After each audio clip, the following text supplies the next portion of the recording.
During my college years, I had a unique experience with my aunt by marriage.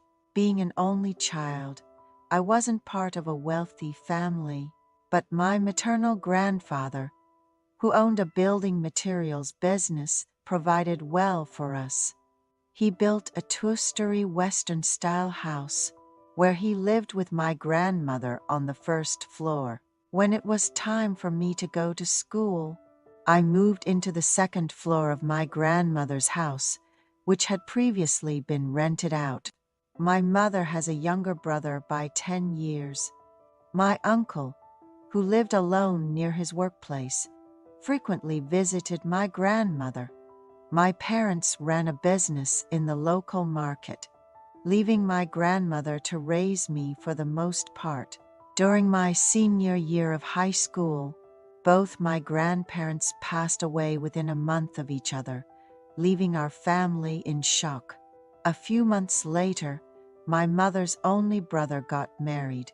While my mother married in her early 20s and had me, my uncle, busy with his job, didn't marry until his 30s after being introduced to someone. He married a woman in her late 20s, having been an only child. The introduction of an aunt by marriage felt quite novel to me. I remember the first time I met her.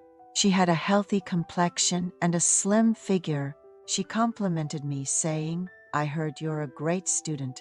Just push through this semester and you'll be a college student. Hang in there," and generously gave me $200, telling me to buy whatever I wanted to snack on while studying. It felt exciting to receive allowances from someone who seemed more like an older sister than an aunt, despite the small age difference. My uncle took over the first floor of the house, previously used by my grandmother, and used it as their marital home. My aunt, who was cheerful and easygoing, seemed to have no complaints about living in the same house as her in-laws, replacing my busy mother who left early for the market and returned late. My aunt often called me downstairs to eat, insisting, "It's okay for a student to gain weight. Eat well now, you can lose weight later," and always prepare delicious meals. Cooking was her hobby, and she was good at it. Besides her beauty, her cool personality made me think I'd like to date someone like her once I entered college. My uncle worked in construction and often had to stay away from home for weeks due to out-of-town projects. Despite her busy life, my aunt took great care of me, especially considering my status as a student preparing for exams. I did well on my entrance exams and was accepted into the college of my choice, becoming the first child on both sides of my family to go to college, which brought celebrations from the entire family. One weekend, while I was resting and eating food after visiting my paternal grandmother, my father, feeling a sense of accomplishment now that his son was off to college, joyfully shared drinks with my uncle, saying, "Now that my son is off to college, I feel like my duties are fulfilled." My father congratulated me sincerely on turning 20, saying, "Now that you're 20, you can drink, but being an adult doesn't mean you can do whatever you want. You have to be responsible for your actions." I don't think I've ever felt as good as I did that day. But then, something even better happened. My dad, mom, and uncle were all drunk and asleep, leaving just my aunt and me awake in the living room. My aunt reminisced. "I remember when I started college. My parents wanted me to go into law, but I stubbornly chose business management instead. It worked out well for me. I'm satisfied with my job, and I met a wonderful man like your uncle." She looked so beautiful, smiling. I had just received some scholarship money from my dad and uncle, and my aunt handed me a beautifully decorated envelope congratulating me. I felt bad for receiving money from her, saying, "You've already done so much for me, why give me extra?" But she insisted, "It's from my heart. I'm so proud of you. You're handsome. You'll be the most popular student on campus." My aunt and I ended up drinking a lot.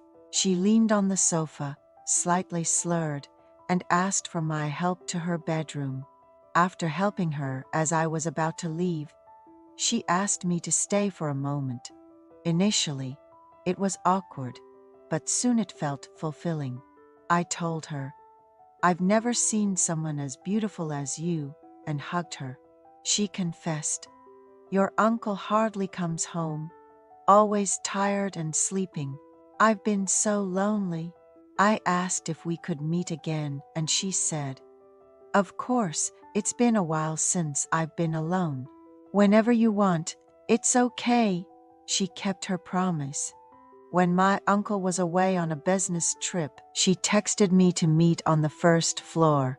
Since my parents were busy closing up their shop and came home after 10 p.m., my aunt and I had a great time together. We even cooked together in the kitchen. She mentioned how different it felt to spend time with a reliable nephew like me, rather than barely seeing her busy husband. On days they met, the aunt would buy meat on her way home from work, and they'd grill it together, enjoying each other's company. She shared that she had become pregnant after a rare occasion with her husband, who was often away for work, leading them to visit the OBGYN together. Despite losing weight due to morning sickness, the aunt's beauty shone through. The speaker helped by ordering food suitable for a pregnant woman, supporting her through the tough times. After a healthy birth, the new baby held a special significance for the speaker, who had grown up alone. They frequently visited the aunt and baby, taking on errands in the uncle's absence.